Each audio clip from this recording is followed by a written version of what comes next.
The Rainmaker is all elite, and he is with the elite. Your boy called it. I said it. He's like, what was that? What if Okada comes in and he's a heel? And that's exactly what happens because people forget. That's what we started out at. Welcome to the Wrestling Council. This is our Dynamite review. And what do you think, Frank? Overall, I'd give it a C. I mean, some good points. The debut of the Rainmaker. Yep. The main event, Kyle Fletcher versus Will Ospreay. That was great. And the tease after that was fantastic. Tease with Bryan Danielson at the end. Yep. This is a solid. This was a solid episode. Not as good as it probably could have been. The best things that came out of this one, I think, was Swerve's promo. Swerve's promo. The match versus the Kingdom was okay. I still think they need to start booking the Kingdom as just super dangerous. This match, Jones Swerve versus the Kingdom. It wasn't bad. I mean, the wrestling was good, but it was just they should have booked this match for big business. That's what they should have done. They should have booked this match for big business, built it up a little bit. And honestly, I would have had the Kingdom going over by Joe, just have Joe turn on Swerve, or just have it where Swerve needs to make a hot tag and Joe just does the walk away, jumps down. Yeah, does the walk away. Well, why not? What does he care? He's the champ. He doesn't need this shit. Yeah. But so Cameron's here. Thanks for being here, Cameron. Leg kick said, hail, leg kick. And undisputed, hail Bob and Frank. Thanks for being here, brother. Appreciate it. No, like I said, I thought Swerve's promo was really good. The match was okay. Like I said, I would have built it up. I think what happened was that then we had a couple of was it the post match? Swerve and Joe were staring at each other. Wardlow came out and distracted Swerve. Joe put him in the coquina clutch. Then they announced that Wardlow's getting his title shot at Big Business. He ain't winning that friggin' belt at Big Business, dude. No, I didn't think they said he was getting it at Big Business. I thought they said he was getting it soon. No, I'm pretty sure they said that Wardlow will be getting his title shot next week at Big Business. I'll have to double check. I might have been wrong about that. I thought that's what I heard. Renee Paquette interviews Hook. Could not give a shit. Chris Jericho is inserting himself into that. So, okay. I mean, I'm not against Chris Jericho helping a young guy out, but oh my God. Well, Hicksfield says it is that Big Business. So, okay. Yeah. So yeah, that's what I heard. So and Hook just needs to stop beating dudes 3 times his size. Yeah. It's like, look, all right, I get it. They're trying to build the dude up. That's fine. This is at this point, I'm just going to call it. It's nepotism, man. There's no way he should be beating a guy like Brian Cage. No. Obviously they did this to build up a tag match with him and Jericho against the Gates of Agony, which will probably be happening. Might be happening next week. I don't know. We're going to get that at some point. What happened next? There was they had a video package. Best friends interview with with Orange Cassidy and them, and talking about how Taylor's not healthy and they should go after the Orange Cassidy should go after the tag titles. Yeah, because they did announce the tag tournament. Do you think Chuck and Trent are going to turn on Orange Cassidy? Because I kind of get the feeling that that's going to happen, or at least one of them is. I can see Trent turning. Yeah, because they've been making him out to be really aggressive lately. Kill Switch killed Daddy Magic Menard. Yeah. It's like, jeez, God, dude. Why even have that match? I understand. It's a filler there, but yeah, Garcia came down and he got murked. Yeah. And then Adam Copeland comes down. Yep. chokes Nick Wayne out. Christian in the back, and then we're getting Christian Copeland 3. This is going to be an I Quit match. March 20th in Toronto. Yeah, I Quit match. Yeah. Yep. So let's see what happens with this one. Then Kyle O'Reilly backstage, and he was talking. Yeah, saying that he's like, he's got nothing. Like he's basically kind of doing the Hangman thing, where he's like, he needs to do this on his own. He needs to build himself back up. So we'll see where that ends up. But I get the feeling that it's going to end up. That's going to be one of the things that breaks that faction up, because I get the feeling they're laying because it's just been so lackluster. I get the feeling that they're laying the groundwork to break it up already. Well, Hicksville thinks Chuck's going to be take the turn. Dude, I wouldn't be surprised if it's both of them, and then you've got Orange Cassidy by himself. Which I'm not again. Like, why not? Orange Cassidy can go climb Mount Everest with Darby. With Darby Allin. Yeah. Hey, Malacita, what's up, brother? Appreciate you being here, man. What's up? What's up? What's up? What's up? What's up? Hello. What's up? I'll give you one, even though it isn't Tuesday. I'll give you one. And then we had the Bucks making their announcement. They talked about their matches with Darby, basically just furthering themselves as heels. Yep. Out comes Eddie Kingston. No, they suspended. Oh, that's right. Suspended Adam Page. Yep, they suspended him for beating down two referees, two officials. Yep, and they also they kicked fired Kenny Omega. Yep, they kicked him out of the Elite, and then Eddie came down. Yeah. Yep. Said something about wearing sweatpants and Timbers. Yeah, sweatpants and Timbers.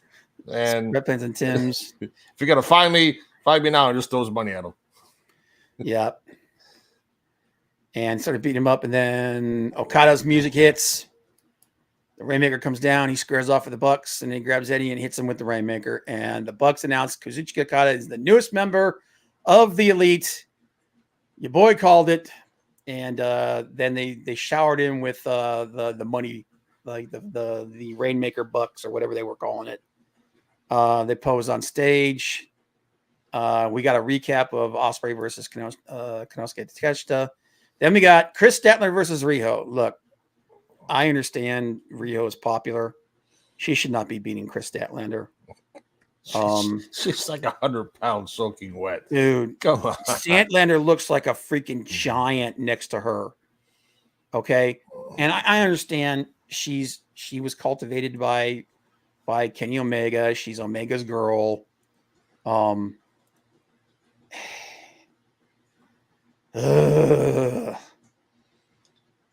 It looks like he was on a deserted island this whole time. Yeah. Kyle O'Reilly. He does look kind of grizzled, man. Watching the Ospreay match, it's a good match, man. Good match. Statlander and Rio looks like when you had Kevin Nash and Rey Mysterio. Just toss her around like a lawn dart. Yes. Now, like if you're gonna do like a special pay-per-view match or something like that, and have David versus Goliath kind of thing, something like that, that's fine. But you're not building Statlander up by having her lose to Riho right now. The way that they're doing this right now, they're not helping Statlander out. And she hits a freaking 619. She hits Mysterio's. But and then they did kind of put the thing where Stokely gave her chain and distracted Aubrey Edwards, and then Statlander dropped the chain, and that's Riho won by a surprise. The surprise roll-up is making its return lately. The most devastating move in all of sports wrestling. Yeah, oh my God. And we had a Tony Storm interview that was kind of meh. Then they interviewed Stokely Hathaway and Willow Nightingale, and then it's going to be Willow Nightingale versus didn't they announce the Willow Nightingale versus Riho? Yeah. Willow Nightingale versus Riho next week. Rob, chin up, tits out. Ugh. They are doing a Sterling, isn't it? Whatever the WC wants. Okay, like I don't have a problem with. I'm cool with the storyline. I just don't like I just don't like Statlander losing to Riho. You know, Riho has been gone for how long? You know, she just shows up, and I get that. You know, they do the whole thing where they let them live in Japan and everything. But why are you sacrificing her? Why are you sacrificing Statlander to Riho? Statlander is one of your top performers. Why are you sacrificing her to Riho? There was so then it's going to be Riho versus Willow Nightingale next week. Tony Schiavone was talking to Darby Allin and Switchblade Jay White. They came out. They both went back and forth. I do like that Switchblade is not acting like a freaking babyface, which he shouldn't be. Nope. He's a heel, and I cannot wait for him to turn on the Acclaim. That thing will be over. But I'm glad that Switchblade Jay White is now back in singles competition. He should win. He should beat Darby. And in fact, he should be the reason why Darby's gone, because we all know he's leaving to go to Mount Everest. Yeah, he even said on March 27th they'll be flying to go climb Mount Everest. I agree with you, Mal. I think they're getting stat ready for a heel turn. I think that's what I think she's gonna turn on Willow. But then we had Jillian Hart and Sky Blue cut a promo. And then we got Mark Briscoe cut a promo as well. And Jay Lethal told him he's going to help him. He said he doesn't want Jeff Jarrett around. He said, you don't have to trust Jeff. You have to trust me. So I think we're going to get Jay Lethal splitting away from Jeff Jarrett finally, thank God. And it's going to be him and Mark Briscoe. And I think him and Mark Briscoe are going to be in the tag tournament. I think that's what they're setting up. Which they should be. Which I'm 100% down for that. Then we had the main event, Kyle Fletcher versus Will Ospreay. I mean, come on, dude. It's Will freaking Ospreay. Yeah. Okay. Dude had a freaking 5-star match last Sunday. And he had a really good match here. I don't think this is as good as his match on Sunday, but this was a damn good match. It was, except for two picture-in-pictures. Yeah, dude, I'm gonna tell you something right now. I am so over this picture-in-picture shit. I'd rather they just go to commercial. Unless if you're gonna do picture-in-picture, do what we're doing right here, where both screens are the same size, so at least we can see what the hell's going on without needing to. What is this? What is this? It's get me a freaking telescope so I can see what I'm freaking looking at. Bullshit. I hate it. You can make this one here a little, or the one over there a little bit smaller, still have them talking, the advertisement. Just make this one a little bit bigger so you can see what's going on. Yeah, just look. Have the match be muted. I'm fine with that. Okay, fine. Just let me see what's going on. My God, man! And it's like you have these other people yammering over here about shit I don't care about. But picture-in-picture just makes me want to get violent. Yeah, Darby didn't sound confident about returning from Everest. Rob said people die. Dude, man, I'm going to tell you something. From an insurance standpoint, because all these guys are insured. Tony Khan needs to learn how to say no to people. Like, dude, you want to climb Mount Everest? Maybe do that after you're done with us. You know, because we've invested all this time and all this money into you, and you're one of our most popular guys. So if I don't come back from Mount Everest, next week will be my last match. Let's not do that. Let's not will that into existence, man. Anyway. But Will Ospreay. This had a really, really good match. A lot of back and forth. Dude, Kyle Fletcher is a talented dude. He's only 25. 25. Dude, he's youngish. Dude, he's young. He's really young. 25. Yeah, and this is another dude who could be a pillar, man. Hey, Jungle Boy said he wants out of his contract. Let him out of his contract and make Kyle Fletcher the new pillar. Screw that, especially since Jungle Boy just joined the friggin' House of Torture, which is the worst faction in New Japan. Bye-bye, Jungle Douche. Yep. Enjoy your time in New Japan. See ya. Jungle Jabroni. Piss off. But Will Ospreay won the pin with Hidden Blade. And post match, Bryan Danielson comes down the aisle. And it wasn't a Hidden Blade. He took him out right in his face. Yep. Well, it was a Hidden Blade from the front. He doesn't do a lot. So he doesn't usually do it from the front. No. Fletcher just stood there and he ate it. Come on. He ate it. But Bryan Danielson came down and he teased Bryan Danielson versus Will Ospreay.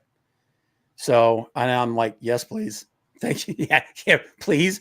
I like. Can I have it now? What'd you think overall, man? Like overall for the show? Told you about a C. Started off great with Swerve Strickland's promo. Yeah. Ended great with Kyle Fletcher, Will Ospreay, and then Bryan Danielson coming out. So it started great, ended great with a part in the middle hook versus Brian Cage and Riho versus Statlander and Killswitch versus Daddy Magic and all that. Yeah, it was the match. It was up here at the beginning in the end, but then the shit in the middle just like I said, the match between Brian Cage and Hook wasn't bad. It's just I'm tired of seeing this dude who weighs like $170 beating these freaking monsters, you know. And this goes back to something that we talk about all the time, that Tony Khan doesn't know how to book big men. Okay, if you don't want him to lose, don't book him against these friggin' big guys. Okay, because the only way he should be winning is if he uses some kind of a gimmick or something like that, or someone comes in and murks one of them from behind or something like that. But you can't do that very often either, because that gets old really fast. So him just winning is bullshit. It's stupid.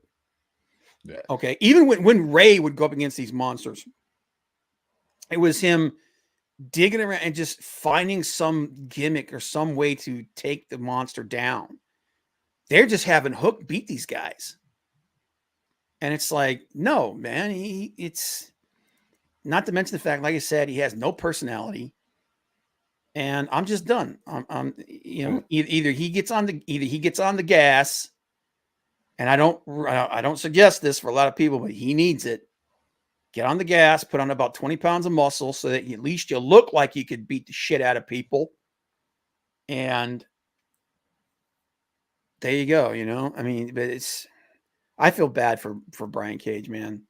That dude was a main eventer in TNA. He's one of the most talented big men working in the industry today. And he's doing jobs for guys like Hook. Yeah. I'd give it a 6.5 at best, Maldacino. I don't know, man. That Ospreay and Kyle Fletcher match that saved the show for me. Okada showing up was like the three big things. The takeaways from this show for me was Swerve promo, which was great. Rainmaker. Okada showing up, doing exactly what I said he was going to do. I'm 100% behind that. And then Ospreay versus Fletcher, and then the tease with Ospreay versus Bryan Danielson. That was the stuff that was up. Everything else was so. And here's the thing: the match between Riho and Statler wasn't particularly bad either. It's just the finish of both those matches was wrong. And so yeah, I give it a 6.57. I give it a 6.5. My heart's telling me to give it a 7 just because of Ospreay and Okada, but I have to be objective about it, man. The rest of the show was mid at best. But did Kyle Fletcher get taller? Kyle Fletcher's always been a fairly tall dude, man. I think let's see. Kyle Fletcher. How tall is he? Because I know Ospreay. Yeah, Kyle Fletcher's 6'4", dude. He's a tall dude. He needs to put on a little bit of muscle too, because he's 6'4", 220. So he should be about 235, 240 being that size. But dude, he's super. Like I said, he's 25 freaking years old, man. I mean, even Shivani or Excalibur, whoever, talking about how fast Will Ospreay is. Yeah. Like, yeah, dude can go. Oh, holy dude, crap! That's what I said. The thing that Ospreay does, like, we know all of his moves. We know, but the thing is he delivers textbook moves every time, and he delivers them with a speed and just a little more oomph on it than most people do. But the speed of it and just his ability to chain wrestle is what really sets him apart. And that we had a lot of that. Yeah. In this, because he actually, who started, they call that what is it they call it? Well, we refer to it as chain wrestling a lot today, but what it's really called is stalemate wrestling, where you get this series of movements, one after the other from each of these guys. Move, counter move, move, counter move, counter move, move, counter move, counter move. It was Jerry Lynn and it's an ECW thing. Why is my brain taking a crap on me, man? Sabu? No. Was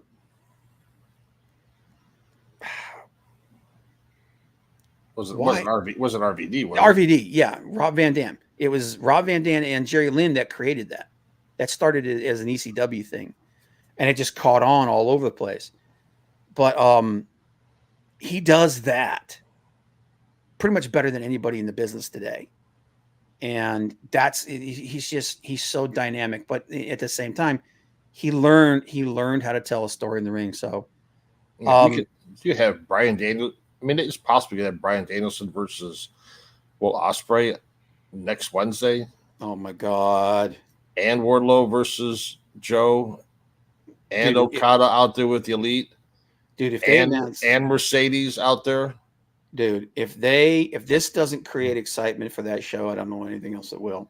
If we get friggin' Will Ospreay versus Bryan Danielson, holy freaking shit. Dude, that's going to be nuts. But yeah, I'd say let's go ahead and wrap it up. Like I said, I gave it a solid 6.5 out of 10. It was a decent show. Had a couple of big moments in it. Frank, you gave it the same thing. Yep. And we're going to try and do this as often as we can. Maybe it'll only be one of us. Maybe it'll be both of us. But so expect more stuff like this. Thanks for being here, guys. Appreciate it. Montesino, Hicks Villain, and everybody else that was kind of lurking. Leg kick, Cameron. Share us out. Help us grow. Yep. And we will see you guys next Tuesday. Only what was this thing? Only one thing could cause the true excitement: Bob doing the swerve dance. Oh my God!